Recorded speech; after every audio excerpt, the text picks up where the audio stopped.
US Air Force, réputé comme l'avion le plus sûr de la planète, n'est plus suffisant pour assurer la sécurité de Donald Trump.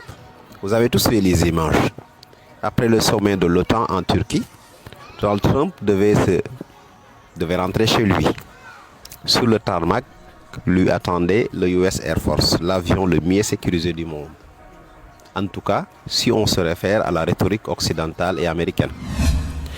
Mais Donald Trump n'a plus confiance à cet avion-là à cause de la menace iranienne.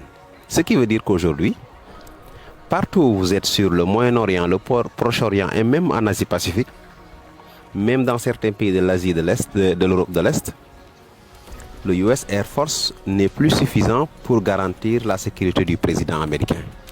Ce qui fait que Donald Trump est entré par la porte gauche et ressorti par la porte droite, prendre un camion frigorifique. C'est un camion qui sert les repas des passagers dans les avions. Si vous le voyez bien, je vais vous montrer l'image. Vous voyez, c'est le camion là.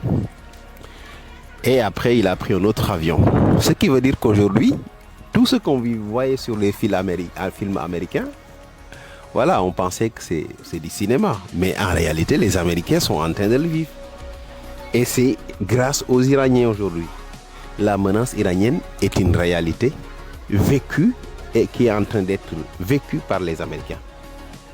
Ah oui, parce que imaginez ce que ça serait de voir un missile iranien abattre l'avion d'un président américain, même s'il ne l'abat pas, mais l'obliger à faire demi-tour ou changer de destination à cause d'un missile iranien. Ce serait une humiliation suprême.